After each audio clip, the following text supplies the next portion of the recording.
John Worth and share a memory of the Tabor? Oh my word. Which one? Yeah. The one, the only Captain John Worth.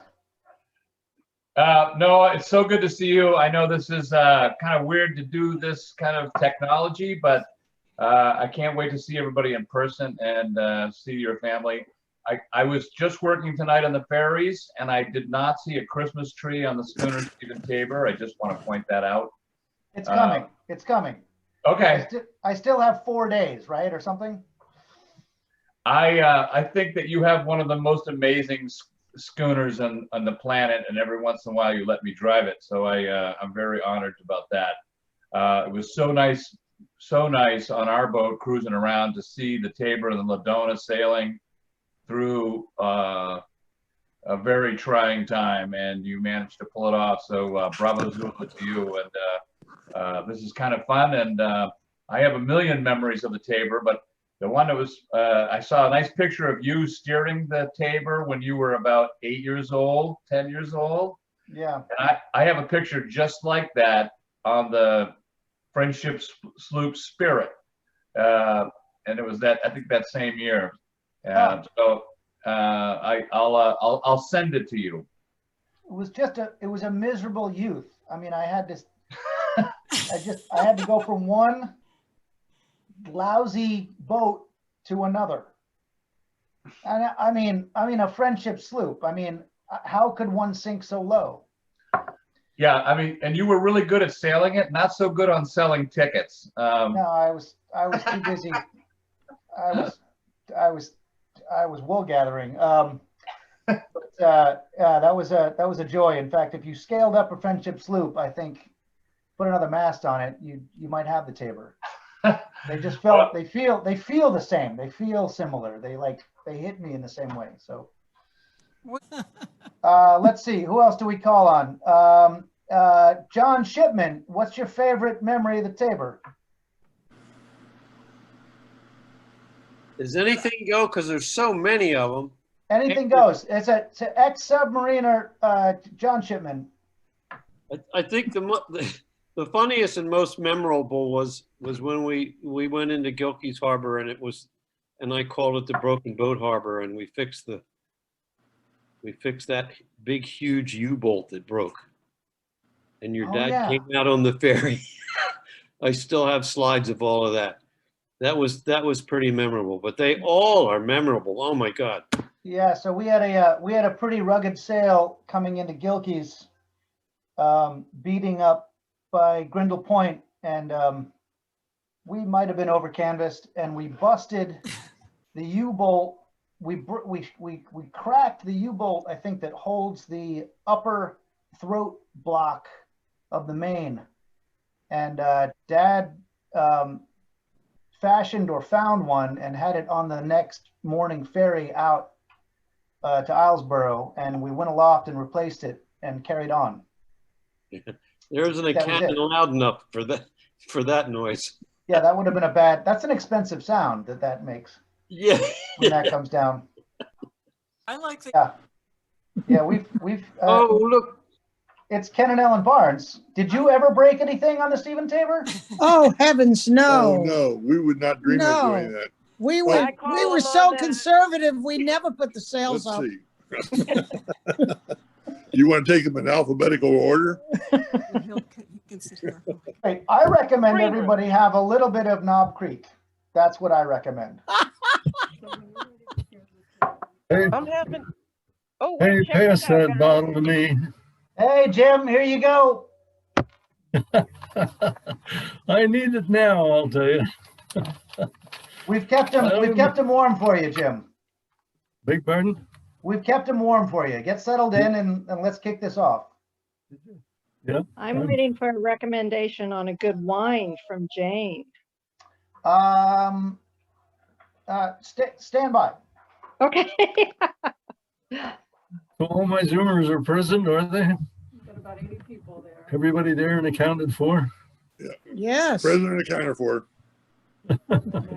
Oh my God! If my wife and I 10 years ago ever thought we'd be Zooming, I don't know. I would say, get the Zoom out of here.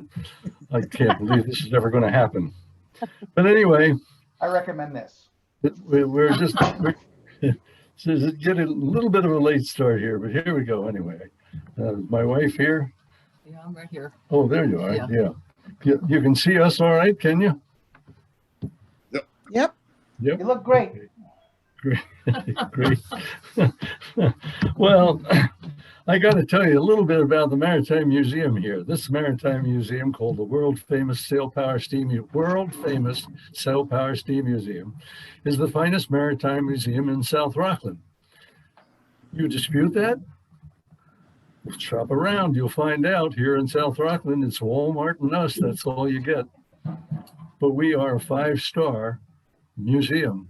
According to TripAdvisor, the Bible for the tourist coming into Rockland, they give us 5 out of 5 stars, though we're a pretty darn good museum, I think, for being here only a little over a decade ago.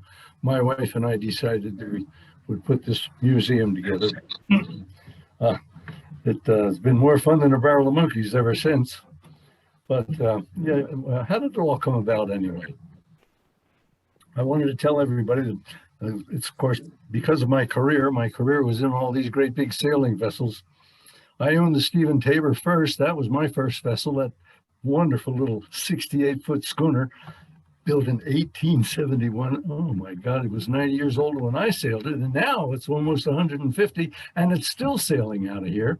And it is an absolute love, and I keep telling Noah that when he gets tired of it, I want to put it on my mantle and take it home with me, have it over my fireplace.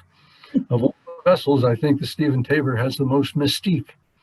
But then I had the Schooner Adventure. Schooner Adventure, what an incredible machine that was. What is for a sailing machine? She's about the quintessence. She's a glorious vessel, 122 feet long and 6,000 square feet of sail. And I carried 47 passengers for 24 years along the coast of Maine on her. Then I had the Schooner Bowden for almost 10 years. Schooner Bowden has a history long as your arm. Is this thing coming up here? There, maybe that's a little better. You got to see my arm. It had a history as long as my arm. And off to the Arctic for 26 voyages, the fantastic vessel it was, Schooner Bowden. And then I had the Schooner Roseway with the 134-foot glorious schooner with red sails. Everybody recognized it all over the bay, of course. Well, after all of these vessels, I had all of this stuff left over, all this memorabilia. I'm a collector, I admit it.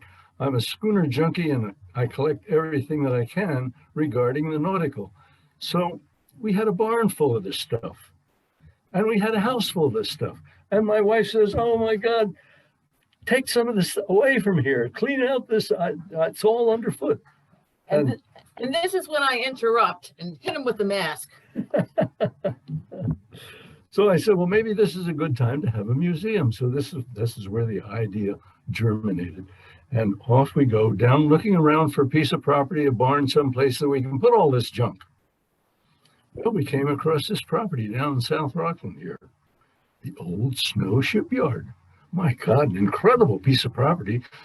So little waterfront property around anyway, but to have the old Snow Shipyard, the hub of the sailing vessels back in the 19th century. More vessels were built here on these hallowed grounds than anywhere else in Rockland, anywhere else in Maine, and most of New England. For 140 years, the Snow family owned this property and cranked one sailing vessel after another. It's launched one after another, and it is an amazing piece of property. It was just abandoned by Outward Bound. They moved down to Clark's Island 4 years before, and the buildings are sitting here unattended. The boiler blew up. Some of the shingles were falling off the outside of the building. I thought, boy, this is really a piece of property. My realtor said, you should really own this, Jim. I said, oh, this is a big responsibility. I turned to Meg and I said, Meg, should we jump into this with 2 feet and all of this responsibility? She said, well, why don't we toss a coin? So we tossed a coin, and it came down positive. Oh my God! Here we are. We've got a hold of this incredible piece of property. I turned to the realtor and I said, well, I'm going to make a really low ball offer. And I said, I'll offer this amount. And he says, are you serious? I said, yes. they'll never accept that. That's almost insulting. I said, I make the offer, take it to them. If they say that, okay. Well, they took it. We beat the other, well, one other person interested in it, the shipyard next door, and we beat them out by just that much. Sure. Okay. This is a strange computer to me, besides everything else. So anyway, we got this piece of property right at this time. And this, of course, is a professional office building here. I thought we'll take that big building, we'll make offices out of it. And we went through the town and we got all the permits that we needed, the variances we needed in order to put offices in there.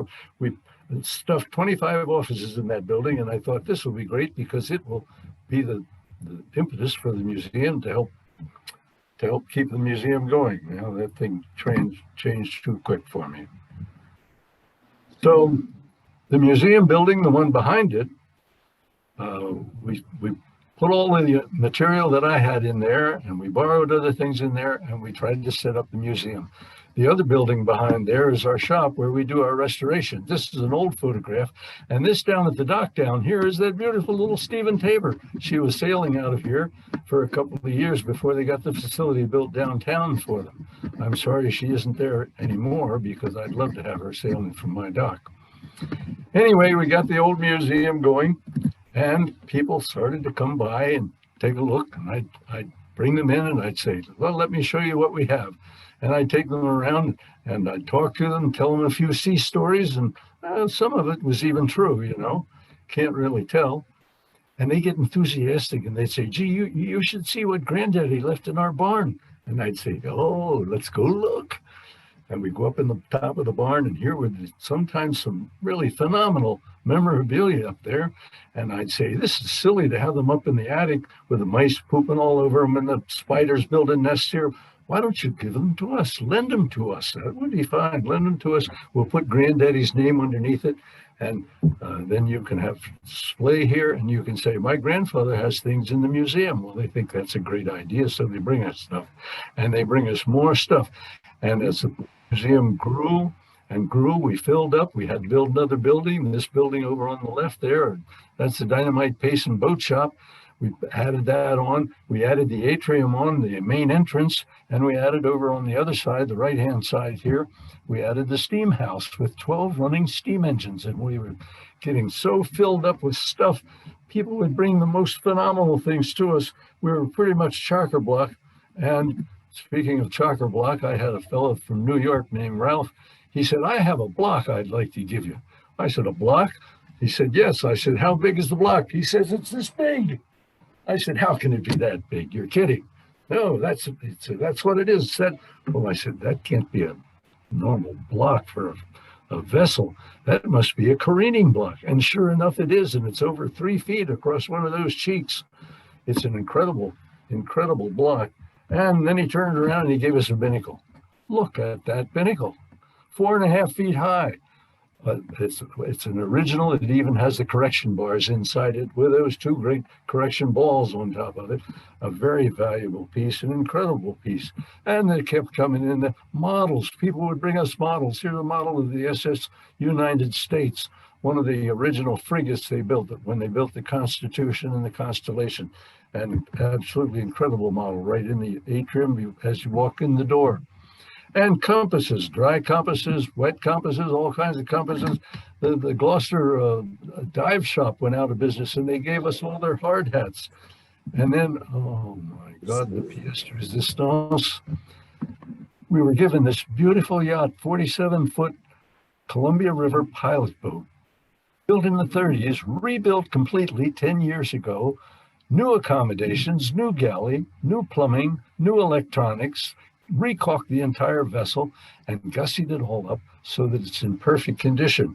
The fellow that owned it in Florida, he got too old. He bought it 10 years ago and upgraded it every year. And he finally decided he couldn't use it anymore. So he gave it to us. He said, you go ahead and sell it or use it, whatever you want to do with it. We just want to give it to somebody that will appreciate it. It is a magnificent vessel. So we put it up for sale. And it was late in the season. We haven't sold it yet, but there's still your chance if you want to buy it. There she is. She's got boots over all the bright-work to keep the bright-work shiny. You take a look at those pilot house doors and you're shaving. It's a Beautiful boat. phenomenal piece of gear. Was that somebody making an offer there? I didn't hear. Wishful thinking. He's yelling. Be careful. Over on the side there, you see one of our friendship sloops giving a sailing lesson there. And out in the bay, you see those little tiny boats out there. That's our sailing school. I got to tell you more about the sailing school in just a minute, but that's kind of a phenomenal thing. Anyway, we have all these things. We have all these boats to store and everything else, and we're running out of space. So we decided the only thing we can do is build another building. So here is the building that we're putting up. Just behind the schooner, if you know the museum, the schooner behind here, this is a boat shop. You can see, not boat shop, but boat storage building. You can see all the doors, the big garage doors across there. The one on the right is the biggest one, and that's for our steamboat. We have a 40-foot paddle wheel steamer with a calliope on top of it, and that's going in that big door.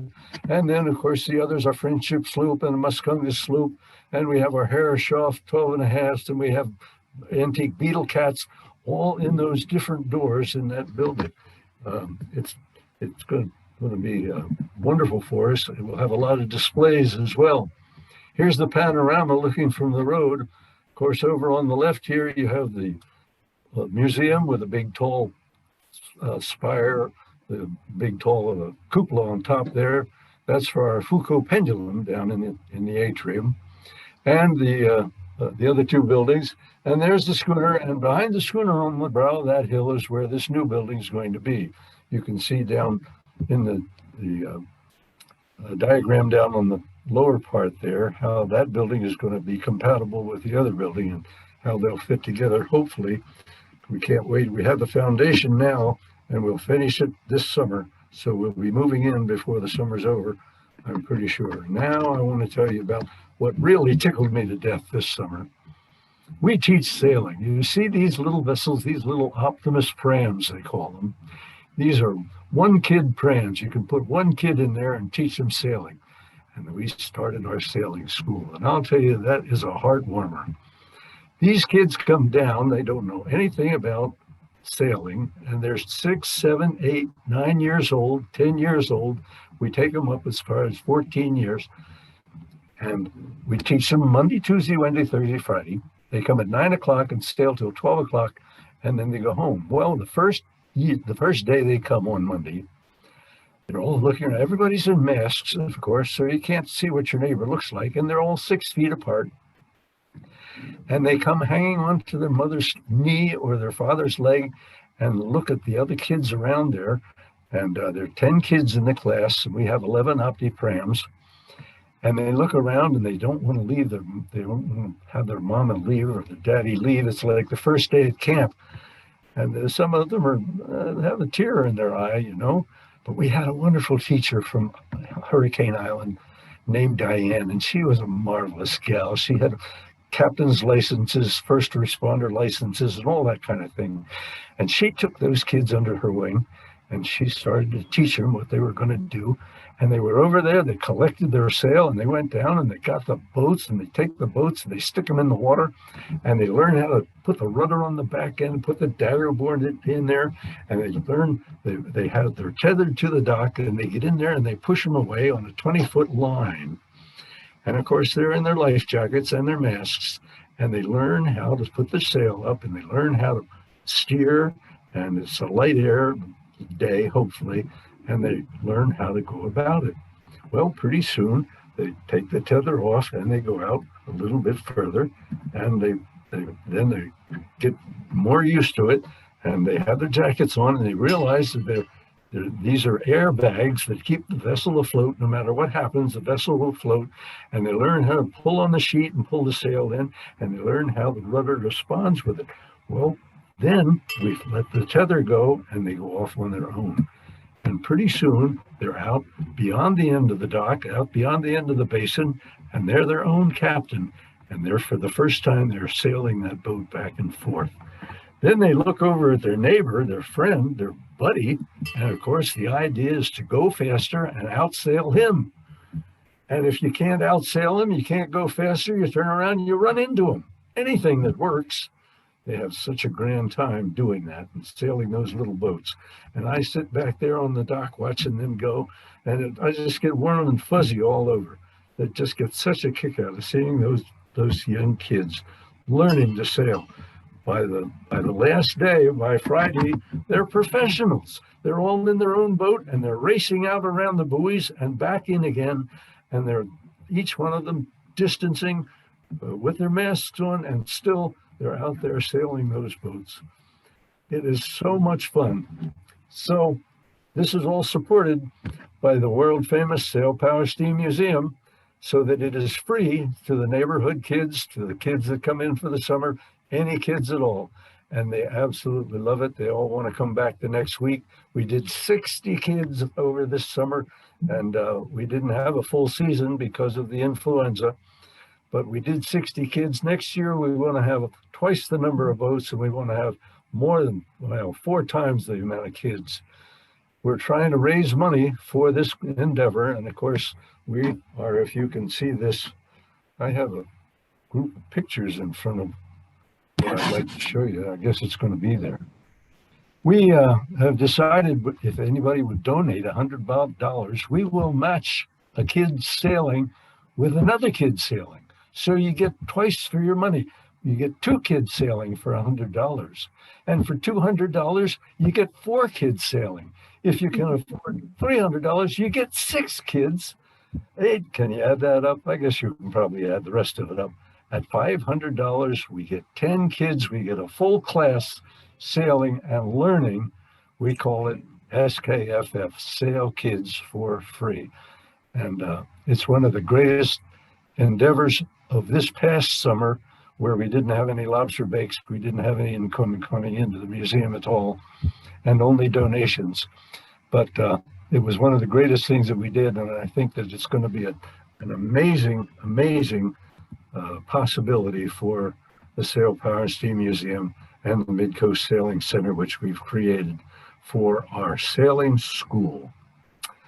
I'm really excited about that. But, you know, let's get back to it. How can we look into the future now until we look into the past and see what things were like years ago? And here's the snow shipyard, as I mentioned before, the snow shipyard years before. So many vessels were built here at the snow yard, all of these big sailing vessels, because it was the hub of the sailing endeavor of the state of New England, actually. They had so many different vessels in there. They had launchings one after another. Here's the big Keating at the snow shipyard. The man on top of the mizzen mast there, doffing his cap, is I.L. Snow, the owner of the yard. And on the mainmast there, that's John Gamage, the master builder in the yard. Another launching, a 3-master. All of these vessels, of course, back in those days, why did they have so many boats? Why was Rockland so important? Rockland in 1898 is the 4th largest seaport in the United States. You've got to remember that. It's going to be on the quiz at the end of this thing. 4th largest seaport in the United States: Philadelphia, New York, Boston, and Rockland, Maine. Why? Because Rockland, Maine was the northernmost part of New England. And there were no roads. There was no steam. There was no way to get cargo back and forth except by sailing vessel. Here we are in Rockland Harbor with a little fog mall. All those vessels are loaded to their decks with cargo, headed all over the world. And they had a fog mall, and the fog cleared, and there they're setting their sails, all getting underway, carrying all kinds of cargo, from granite to lime to fish to everything, fruits and nuts, everything you can think of, carrying it by sailing vessel. That was the only way to get it in and out of these little harbors all along the New England coast. And these were the pickup trucks. These were the 18-wheelers. These were the UPS trucks back in those days. And one of the prettiest little boats that you can well imagine, the schooner Stephen Tabor, she was one of these cargo boats back in those days. Now, I don't know if you recognize that, but that, I think, I thought it was the Stephen Tabor. Noah, who was a expert, Captain Noah Barnes. Now, he's the expert on the Stephen Tabor. I would like to introduce Noah. Can we bring Noah into this? I'm going to stop this and switch over. I've been here the whole time, Jim. You're there the whole time, but where's the... I've got one other picture here that should introduce this. Well,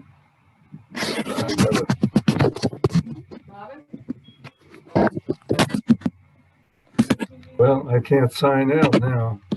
That's okay, Jim. Just keep going through the slides. Well, all right. It's okay. Just just drive this whole thing. You keep going through the slides. I'd like to get your face in on it. I'm right here. It's hard to look at my face. What are you trying to do, Jim? It's okay. You want to tell me? You want to tell me? The side on the sidebar. So this no power tools. Not over that way or anything.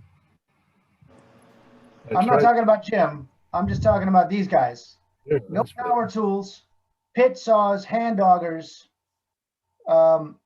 They'd throw the Tabor together in months. In a matter of like 4 months, they would have a new coasting schooner. And I don't think anybody exists with this much skill in the world today. You know, we've got roughly what, 28 guys here. They could throw one of these together in a matter of 3 or 4 months, and they would expect to last 20 or 30 years. And then because labor and materials were so cheap and moving stuff was so difficult and so expensive, they were more or less disposable, and they would build thousands of these. That shot of Rockland that Jim just showed, just around the corner is Owl's Head, of course. Most of you have seen it. Many of you have sailed past it. The Owl's Head lighthouse keeper logged 15,000 schooners in 1 calendar year in Maine, which is just the ones he could see. And so that means that maybe 70 schooners would be in sight on any given day, taking the stuff that made America work to and fro. And they churn these things out by the hundreds. And this may be the Vandecott shipyard down where the Tabor was built, but I can tell by her looks that it's a good chance that this was you know, all those Long Island schooners look a little bit similar, but the coasters all had a certain shape and a certain feel to them. And I don't know, Jim, anything else you'd like to add to this slide? Well, I just want to say that there was a vessel they built, it was a fishing vessel they built, and they named it July because they built it in 30 days. Wow.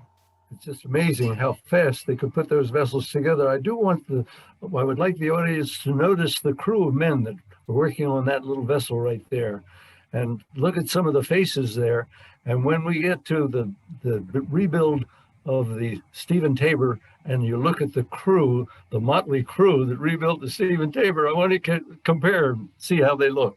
My God, it's the same damn people.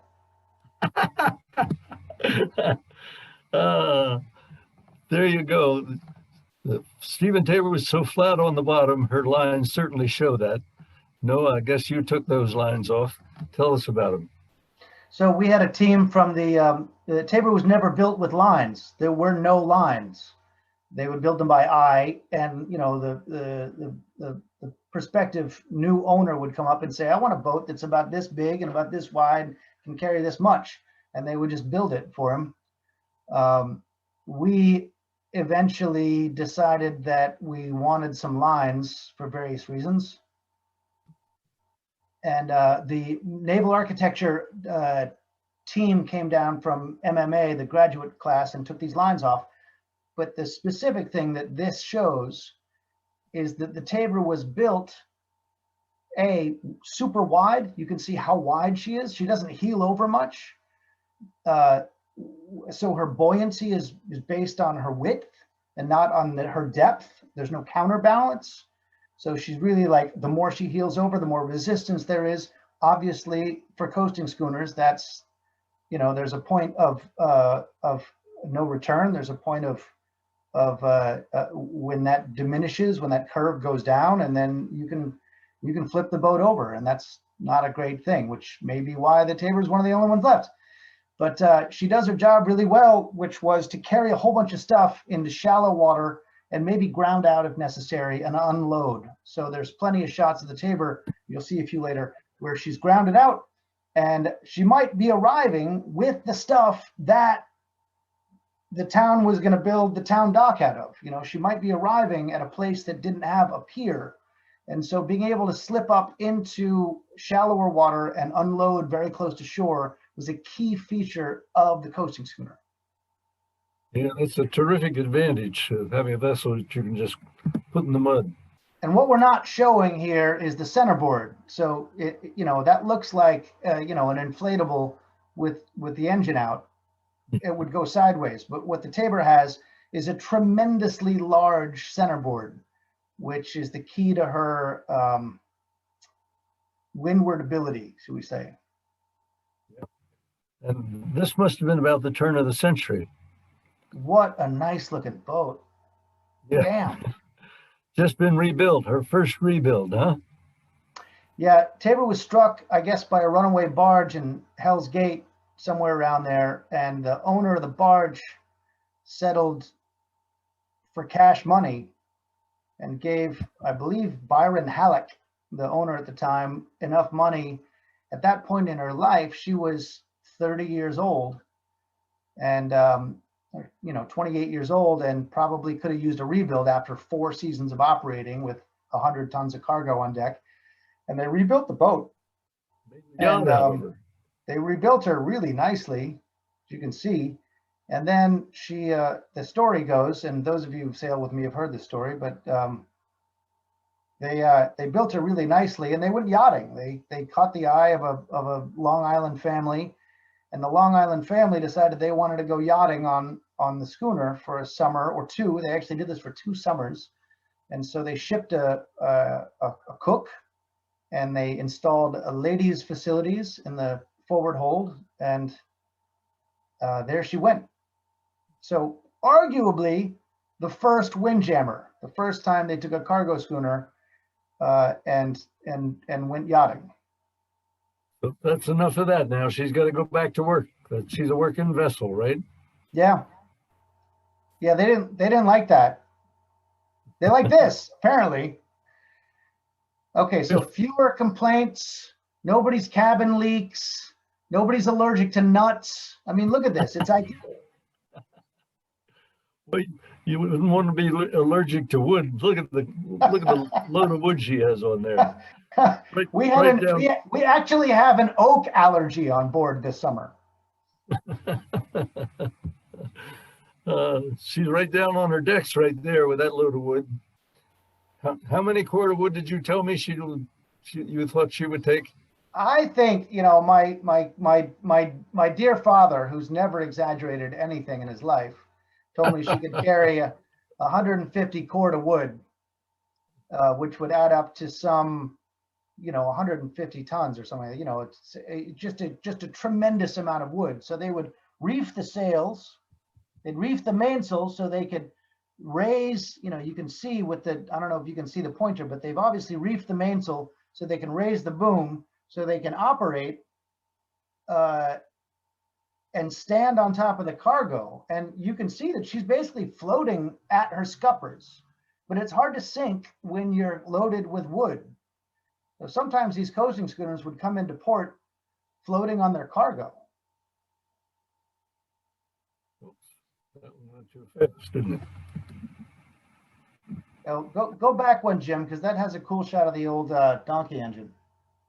Yeah, I love that old donkey engine. I guess I told you that time we went into Long Cove. The first time I had the Stephen Tabor out, we went down to Hurricane Sound, went up into Long Cove, and we had a beautiful day. And this thing is moving ahead on its own. Beautiful day, and we snuck up in there on the last of the southwest wind. I told my crew up on the foredeck, my mate, drop the anchor. So he dropped the anchor, and we forgot that whole pile of chain on deck there wasn't made fast. And when the anchor went down and the chain went out through the hose pipe, the entire pile of chain went with it. Yep. We lost the whole mess overboard. Jim, I had a deckhand like that once too. We were scrambling around there for a while before we got a grapnel out and got the chain back up. And we were able to crank it back up. But without that donkey engine, that would have been a long chore. Anyway, there's another picture of her grounded out. Yeah, you told me that's where she was built? That actually, I think, my dad's going to tear up here because I'm telling it wrong because he's right over there. But I think this is the actual Vandecott shipyard where she was built, or somewhere up in around the Passaic River or somewhere around there in Long Island. Who's on that? No, She was on the North Shore. The North Shore of Long Island? this is Port Jefferson. Oh, that's Port Jeff. Okay.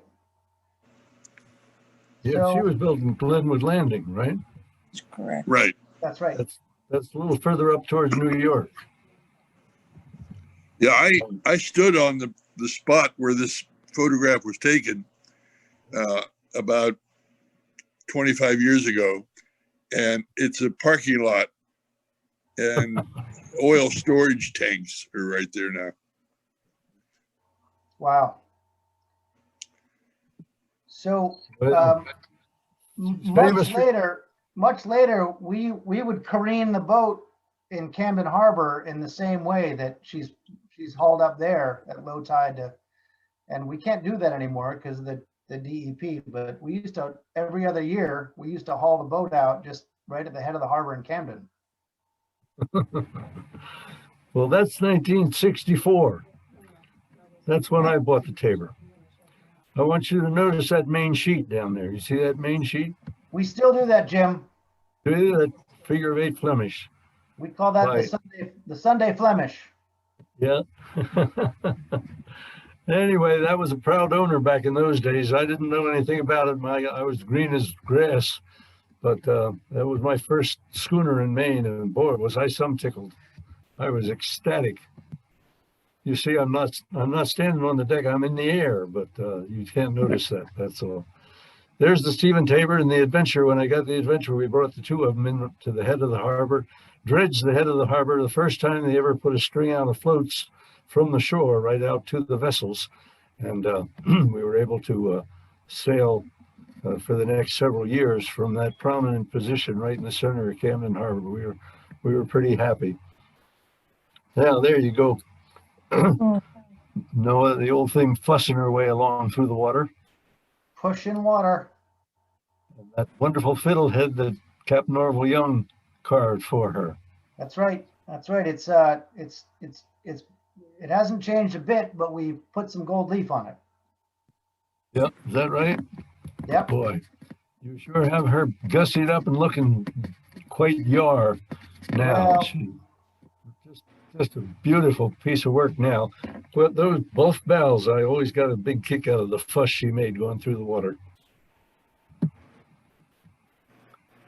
And that's the deck scene back when that's George. I forget his last name now. He went mate on the Tabor back in those days one time for me. Then he quit. I guess he couldn't take the captain. But we had the most gorgeous donkey engine. We had somebody that painted it up and put flowers all over it, and it looked a whole lot better than it ran. But there you can see that pile of chain on deck, and the chain laid out that would go out with the anchor, and then it's supposed to stop when it gets to that wildcat there. Well, one of those turns must have jumped off, and it took that whole pile of chain right out through. Yep. We made sure after that wasn't going to happen. Look at the old fire extinguisher we have down at the foot of the foremast there. One of the old chemical extinguishers. That's what Coast Guard approved back in those days. There's the layout that we had back in those days. Wonderful little vessel, more fun than a barrel of monkeys sailing that boat, isn't it? It's remarkable how little things have changed, Jim. I mean, there's It's a couple of reading lights and maybe a little more water storage, and there's no Stacel Club anymore because that's a hazard, but it's amazing how little Wonderful everything has taffrail you changed. put that taffrail you put around it. That makes her elegant. Elegant. But it's always been fun to sail that vessel. Now we're getting into the fancy ones here. This is you and what vessel was that? That isn't the Columbia. That's Columbia. I threw this in here, Jim, so that we could illustrate the difference between a coasting schooner and a Gloucester fishing schooner. As you can see, the coasting schooner is getting passed really, really fast by a Gloucester fishing schooner that's sailing about sailing a full point higher in the wind. You're sailing through her lee. Only Noah Barnes, he must have been that's at the right. wheel. That's right. I passed her to leeward, Jim. It was remarkable. Did you make a copy of that and send it to him? Yeah, I apologized afterwards. I didn't want to embarrass you, Seth. I'm sorry. Well, you should. For the price tag of that Columbia, you should apologize. But look at this vessel. Now, I think this is one of the most wonderful photographs. Tell me about that, Noah. Hey, I think that's Will Carlo standing on the quarterdeck there. He's around here somewhere. Really? Yeah. She's fun to sail. I'll tell you this. You don't get to be that old. You don't get to be 150 and be a pig to sail around. It's a fun boat. She just. Yeah, but I mean, even the water barrels are varnished. You ought to be ashamed. Jim, I am. It looks so perfect, so beautiful. The colors you used and everything, it just does her justice. Thank you, Noah, for taking care of her. Well, I don't really see that I have much of a choice. That's a nice picture. Yeah, that's. Now, these are your pictures, so you'll have to explain. Well, as far as I know, here she is laying in oysters to take maybe down to Pennsylvania. She's loading up oysters somewhere in New York State. I think at the bottom there's actually some written what the landing is. But one thing that's clear is that no matter what the duty of a vessel, of a merchant vessel, is, that every owner, you can look at it, and you can do this the same today with any commercial vessel. You look at a lobster boat, you drive through Stonington or Carver's Harbor or any place, and you can see which merchant master is taking pride in his vessel. And it's clear from most all the pictures of the Tabor that they loved her, and that is it's a symbiosis. You have a vessel and master relationship, and I don't know a good master who doesn't think his boat is the best, categorically, hands down, the best. And so it's everybody's job as the owner of the boat to think that their boat is grand. And if you do that, then it gives you the necessary stuff you need to do all the things necessary to make it go. I think she's over here. I don't even know if the Tabor's in this shot, but if I had to pick it, it'd be way over on the right-hand side. Passaic River. Yep, that's the Passaic River. We have a little mix of Floating bowl. Great shot. Great shot. This is wonderful too. Yeah, this is, so you can see the family that owned her at this point, and they're all laid out, and this is at their home. This is up the Passaic River in New Jersey. She was laid up for a little while in the wintertime. They'd pick a big tide and they'd drag her up here. And well, look at the shape. That's a pretty saucy little schooner. Look at that jib boom. Look at that. Look at the size of the headsail too. And one gigantic jib. And look at how low she is in the water. This is Boy, Fred. oh boy. Who's that old guy? There's Captain Ken Barnes making jib hanks to the Tabor in his Jim Hanks? forge. No, aren't they Deadeye? Deadeye. Oh, those are Deadeye irons. Yeah, you're right. Well, it must be warm in there. The heat's in the tools, Jim. This is the major haul out. Right. That's That's right. 1981. That was hauling out to do the first phase of the big rebuild Big rebuild. North Yeah. End Shipyard. at North End Shipyard. Now, at this point, if you poured water when she was floating, if you poured water at the break of the deck, it would run off the stern. She was so badly hogged. Pulling up at the chain plates and just loose and leaky. And that's all the new wood. That's all the wood that's been laid up. Isn't that amazing? Yeah. White oak, red oak. Build a house over. It's a whole lot more work to rebuild a boat than it is to build it new. Yep. And it's so exhausting emotionally, you know.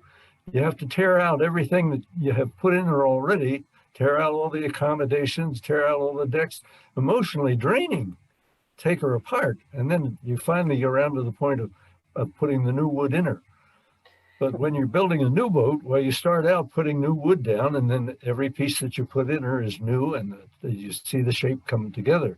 You don't have to go through all that terrible draining emotion of tearing out the old. Look at some of the frames that are broken off here, and This is little short pieces and so on. Yeah. So- Jim, I'm actually hyperventilating right now just looking at this. Yeah. I don't doubt it. Boy, out there with a saw cutting up the deck. I think the guy on the left of that was John Worth, by the way, just as a shout out. Jim, I met him once. that was the end of the breakwater, and we were just coming across the finish line at the Great Schooner Race. You were there at the end of the breakwater announcing, and I can't remember who won that year. And it wasn't you. Well, all the other boats were way astern of you. Is that right? Oh, it was us. Yeah, we won. I remember now. Yeah. Well, now we're back to the old guy. Oh. He looks serious, doesn't he? Yeah. Dad is fashioning the squared off tops of the masts there with a serious looking tool. They had her all apart. Look at that. Isn't that amazing? There's nothing but force of habit holding that boat together. Sticks. and a few tie rods. And this is a window that was cut so that they could make sure they got the shear right. Yep. I was going to say it's got to match something there. Well, when you're in the building, you're too close to see, so you can't tell. So you have to stand back from it. Sure. Isn't that great? That's Basil. Is that Basil? Basil Burns. That's Basil. Yeah. Here's that motley crew. What a great picture. John Worth, Tom Bourneval, Ken Barnes, Ellen Barnes, Cartwright, Wookie, my sister. No, wait. I don't know who these guys are. That's John. That's Basil. Her name was Susan. I don't know how I remember these people. I was like 10. I was 9.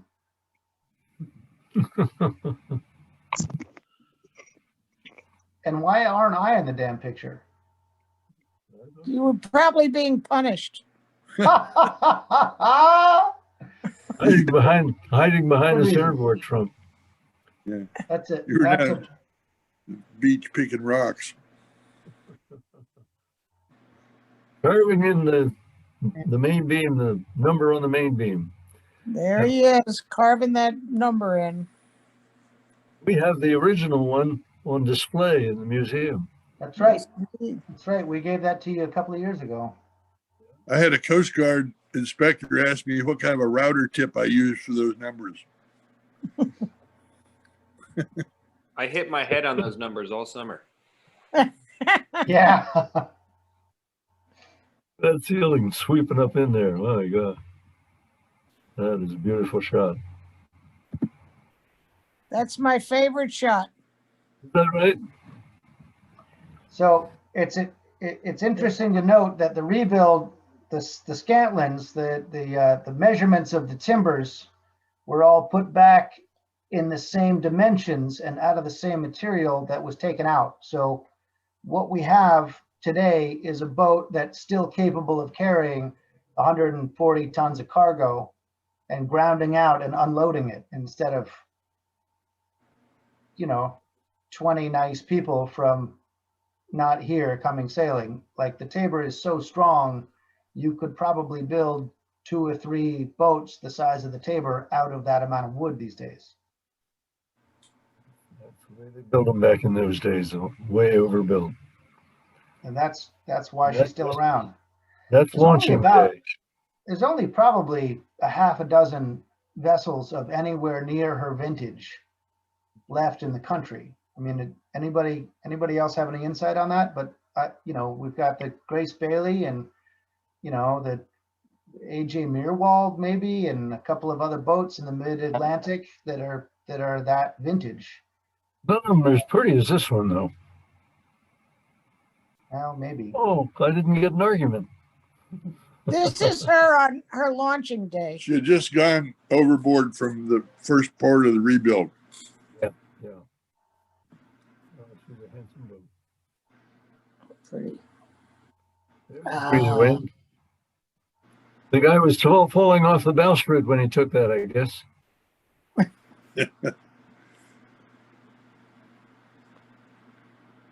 Isn't she something? That young squirt. Oh boy. Oscar is exactly this age now. So last winter, new stern post, new planking aft, and updated frames that were not replaced in 1981. The ceiling, the inner planking was still perfectly good. Some of the frames were okay, and some of the frames were not okay. We took them out. We replaced the stern post, the worm shoe, and most all the planking aft of the mainmast.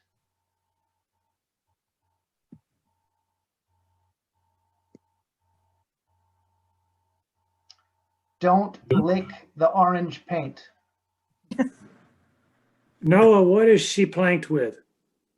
That's almost all of it is white oak. There's a little bit of red oak all the way down in the water that'll never see, fresh water or dryness, but mostly red oak. There is still some original planking left on the Stephen Tabor. And this is just to give people who don't know what a windjammer is. These are cabin pictures from decades ago, but that's what we do now.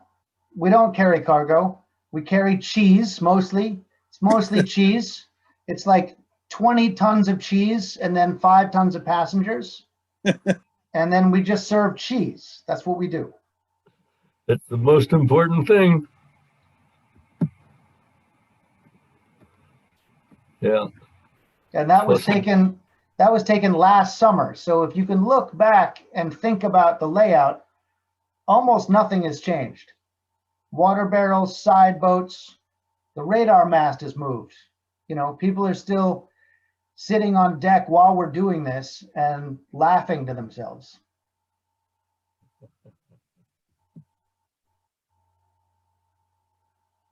That's Maine. Boy. Pretty Marsh Harbor.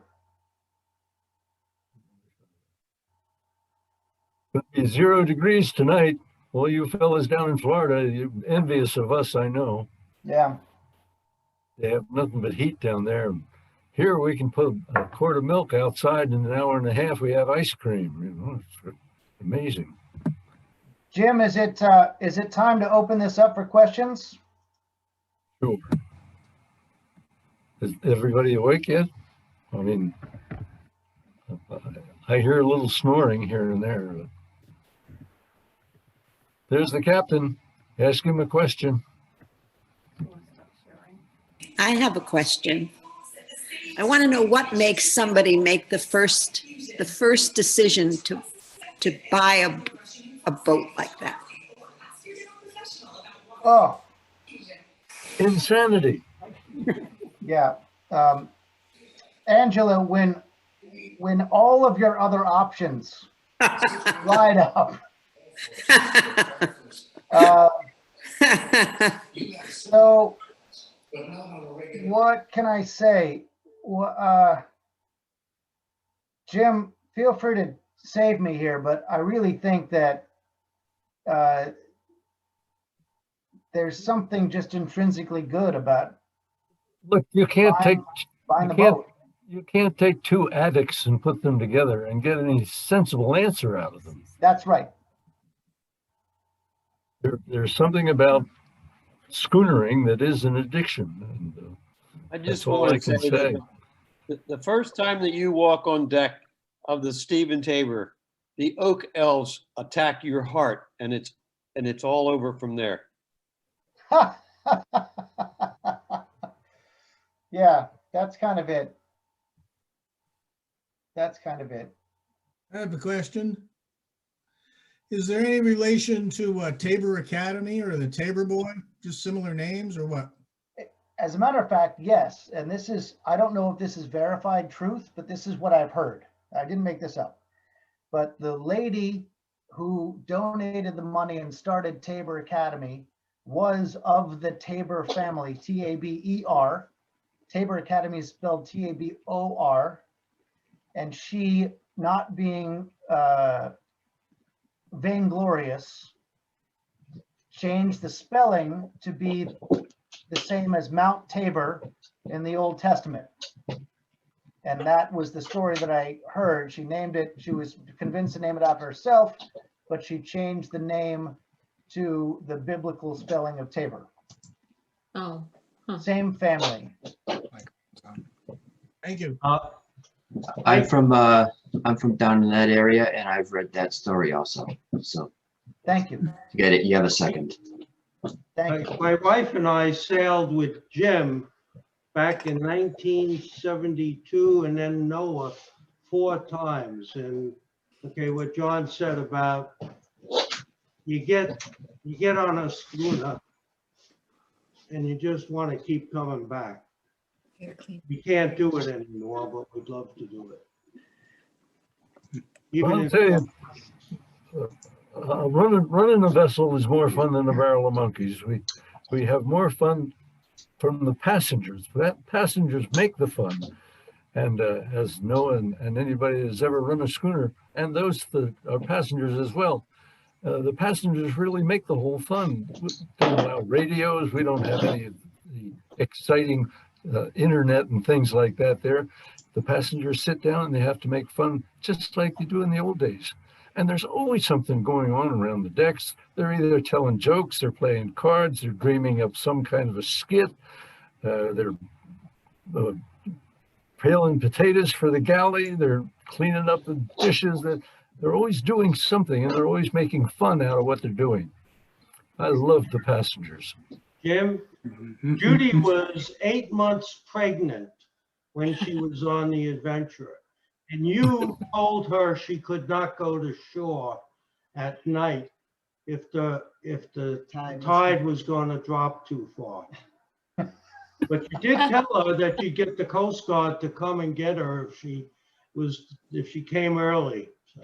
Well, you know, the captain performs weddings and things like that, but I didn't want to do anything beyond that. Right, ask a question when you got a sec. Noah, probably Noah or Jim, because Nikki and I had the opportunity to crew on the Isaac Evans about 3 years ago, relief crew. Yep. It's now the Boyd Shepherd, of course. A was so impressed with the rapport that happens between the passengers and the crew. And B was so impressed with how damn much work it is. Yes. So to keep those boats in business and keep them operating and still have good humor when you're dealing with everything that happens on a boat during a trip is a testament to you folks that do it. My question goes into this last year that we've just had when most of the boats couldn't run at all. I believe, no, I think your boats were out, right? The LaDonna and the Tabor? That's right. Which was wonderful to see at least a couple out there. But what's your take on where the industry in our area is now going into the next season? If we have a next season, how are we going to do as a main icon to keep those boats going? Well, to your first point, I would say it depends on what you call work. It doesn't always seem hard. Doesn't always seem like work. Paul in the main set. It's a lot of activity, but everything's a lot of activity. And you're doing well if you're doing something, and you're doing great if you're not really noticing the passing of time, and you're enjoying being a host, and you're enjoying making a cool boat thing happen. I mean, you know, you've spent enough time on the water, you spent enough time hosting people on your vessel to know that it just doesn't, at some point, the work of throwing a dinner party, for example, doesn't seem like work. You know, it's a pleasure, it's a privilege. To your second point, I think that I think we're going to make it. I mean, we've just proved that we can do it. And what failed, look, we had a hard hand dealt to us last summer, and we had, you know, I don't argue with anything that our state government did. I think the numbers speak for themselves. I think that we've done a fairly decent job up here of keeping things under control, but we had some hard things to deal with. I think the failing that we noticed is a failure of heart on the part of the vacationing public to see that it was possible to do a little sacrifice to have the thing that they wanted.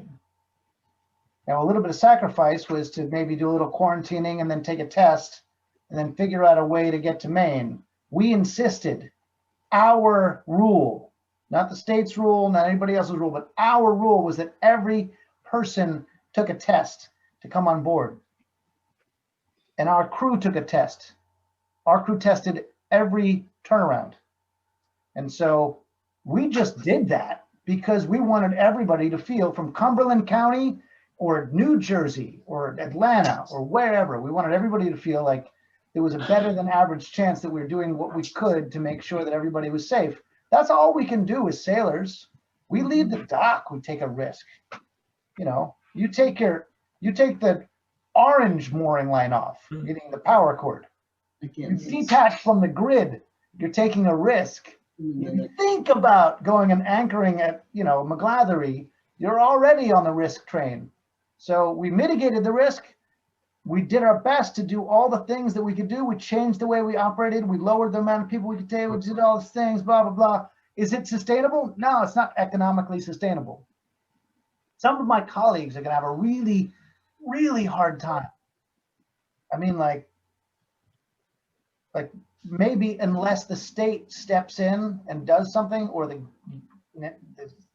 federal government steps in for the case of historic preservation. You know, right now it's not legal to donate. You don't get a tax break from donating to a windjammer, which is a for-profit, but you know, you can, I don't know what the president of, you know, Notre Dame, you know, university makes, but that's also a nonprofit.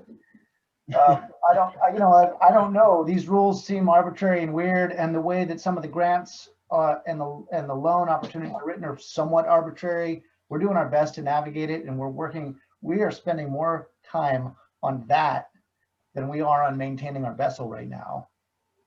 thank God we just had a winter of maintaining the vessel really, really hard. But it's going to be rugged for some of my colleagues. I mean, I feel like if we did this, if we had another season like this, we'd make it, but some people wouldn't. And it's still a question mark for some of my colleagues. I think we're all going to make it. I think we're all going to make it. But it's a like a slender margin proposition. If you're taking care of your boat, it's a very slender margin. And so what we lost, we operated for half a season with less than half of capacity. So we had a 20% season. We're not used to operating at a 20% season. We just spent our whole war chest on a rebuild last winter. All that work that you saw, the color pictures of work, new wood going in the boat, that was last year. Bad timing. But, you know, we did it, and it's good for the boat, and the boat feels great.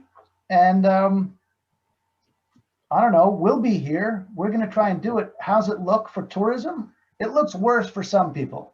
If I were a performing artist, I mean, if I fooled myself into thinking I was a professional musician, that would be harder, right?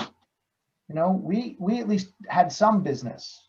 You know, I feel for everybody in the entertainment and hospitality business, because I know that everybody here, gathered here, cannot wait until we can like embrace, you know, until we can like hug and welcome and have a dinner party. So I think it's going to be okay. I think it's going to be rugged. I think if next year things don't break our way, it's going to be difficult for everybody. John Worth. Well, I just had one thought. Over the years of knowing the Stephen Tabor, it was always called the good luck vessel, and everybody thought of it that way. And I always thought, yeah, this amazing vessel has good luck, but it's not. It doesn't have good luck. It has Jim Sharps and Noah Barneses and people that just throw their heart into that boat. And I'm convinced that no pandemic is going to end that. So, bravo Zulu. I think you're right. I think this thing's going to go behind us another year.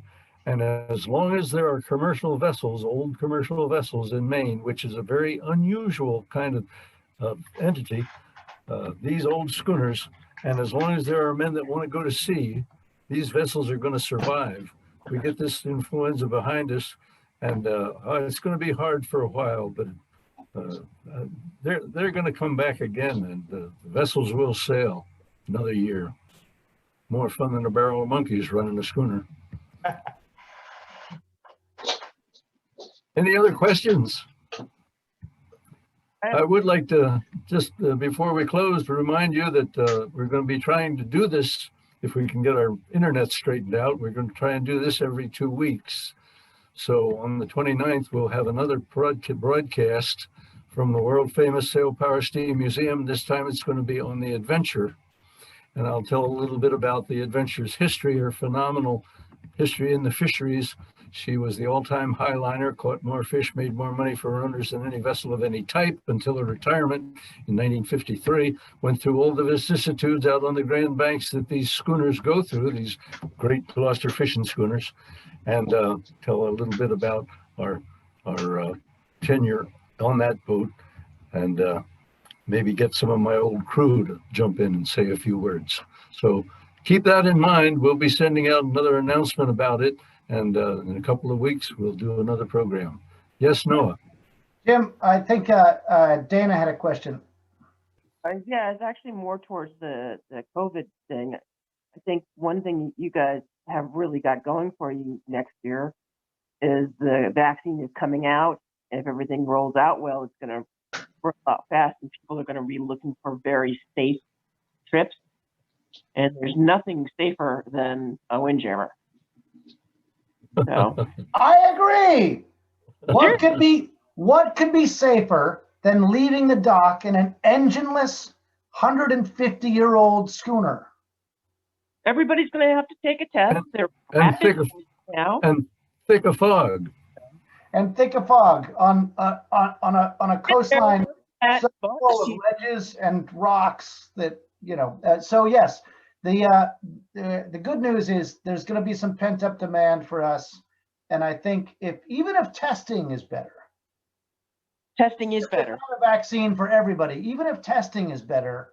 Well, testing is certainly more available than it was this past summer in May. Agreed. You need anybody to help you convince people that it's safe to be on that boat. Just let me know. All right. Thank you, Angela. That boat saved my life this summer. So, and I never felt unsafe. I never worried. I did not worry about COVID on on that boat. So, and it was that great only to have proves you on board. It proves you leave the worry to the captain, don't you? That's right. Yes. It's easy. Leave the worry to the captain. At this point, gosh, we want to wish everybody a very Merry Christmas. Merry Christmas, everyone. Happy holidays. Thank you all for coming. Be safe.